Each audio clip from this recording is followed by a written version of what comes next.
When the worst secrets come to light, watch how one encounter changes everything. Emily loved to cook, especially bake, and everything she did turned out as well as in the best restaurants, although she had never studied it. Except in childhood, at her grandmother's. And when she got married, what could her hands not create? She so accustomed her husband, Ryan, to delicious food that he did not even consider ordinary everyday food to be food. Big quarrels which, although they happened infrequently, were always settled with something tasty. Although Emily knew that Ryan was wrong, having thought the situation through, she always gave in. And then, as a big child, he would bring her pies or cookies and try to somehow make amends. But he never asked for forgiveness. Today, she baked his favourite cabbage pies before dawn. The day before, she was angry with him. He had yelled at her, returned from work late, and instead of helping, he started telling her that something was wrong with the house. By morning, she had forgiven everything and jumped out of bed before dawn to fry his favourite pies. Ryan had breakfast, took a few more with him to work, and kissed her before leaving. And how many times had she vowed that after a quarrel she would not speak to him for at least a day? But all she had to do was hug her husband, call him affectionate words, and all the resentment would disappear somewhere. That's just her character. Soft. Perhaps that's why they had lived soul to soul for 15 years.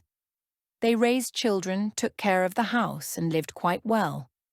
Even the neighbours envied them, because order and comfort always reigned in their house. Only sometimes one of the well-wishers would tell her various rumours about Ryan. They say he was staring at young and interesting women. Emily did not pay much attention to these conversations, but deep down something unpleasant stirred in her soul. Shutting the gate behind her husband, Emily caught herself thinking that today, even though it was a day off, she did not feel like doing anything around the house at all. The depressing mood must have taken over her after the quarrel.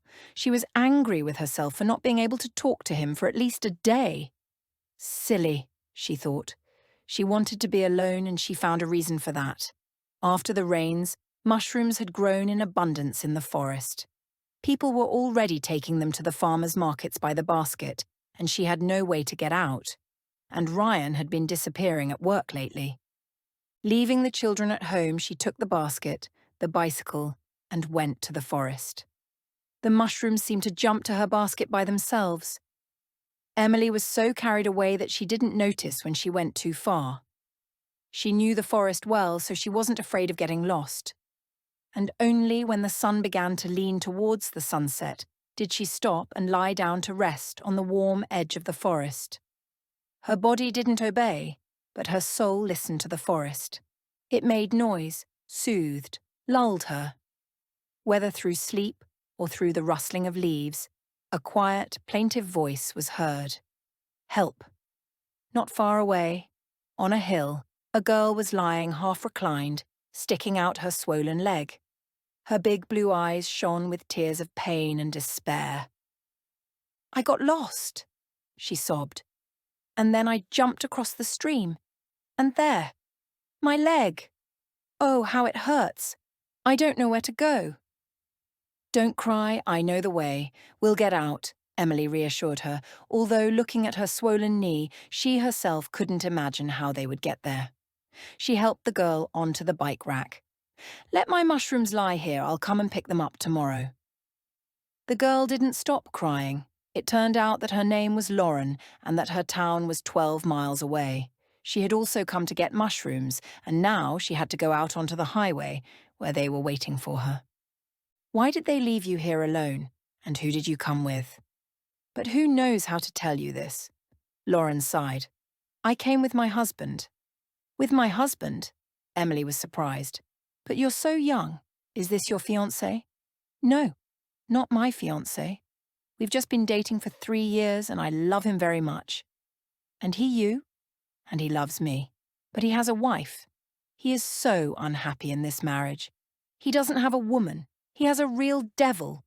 She exhausts him. constantly pressures him and even threatens that if he decides to file for divorce, she will ruin his life. She probably knows about your relationship. What about you? No, she doesn't cook for him anyway, doesn't talk to him, doesn't even pay attention. When we decide to end it all, we just need to get together and run away somewhere. And that's it. But he is so indecisive. Poor guy. Suffering, and I keep waiting. My parents constantly scold me. But what can I do? I love him. He doesn't limit me in anything. And today, I wanted to go to the forest. He immediately offered to go with me. Only he can't get off work. He said he would pick me up later. She must be waiting. She doesn't know what happened to me. Lauren was already completely tired, and although she tried to help Emily, she was only hindering her. For some reason, Emily was so moved by this naive girl. And she was so angry at the guy who was deceiving and manipulating such a young girl. If it weren't for Emily, what would this poor thing do? Tired from the hard travel, the women sat down to rest. Lauren leaned hopefully against her new acquaintance. I can't imagine how I would have gotten out of the forest if it weren't for you. You're a real good person. I'll definitely thank you when I get better. I'll invite you to my place. My parents will be delighted. And I also make wonderful cakes. You'll see. Emily smiled and, like a native daughter, patted her on the head. You must be hungry, and I'm already feeling nauseous from all this walking. Here, let's have a snack. Lauren pulled a small package out of her pocket. Ryan left it for me this morning. He bought some pies for me to eat on the way. I love fried pies with cabbage. Take them. Emily reached for the package and her gaze lingered. There were the fried pies she had made for Ryan that morning. No, she couldn't mix them up. It was Emily who had wrapped them so carefully for Ryan that morning. The world seemed to have turned upside down, but Emily found the strength not to show weakness. She took the package, rewrapped it, and put it in her pocket as if she were going to eat it on the way. She helped Lauren up onto the bike frame again. The last stretch of the journey seemed very short. From afar, Emily saw her red Chevrolet Malibu on the side of the road. Lauren also noticed the car and shouted happily, "Ryan, he will help us!" And she waved her hand happily. Ryan took a few steps towards him and froze in place. Where did Emily come from? And why is she with Lauren? These people, they probably did all this on purpose. Now Emily will definitely not forgive. What to do? It's one thing to meet, another to live together. Emily approached him very close, looked into his frightened eyes and did not even shed a single tear. Lauren could not understand what was happening to her boyfriend. Why was he so scared of this kind, strange woman who had saved her? Why did she silently take a package out of her pocket and hand it to Ryan?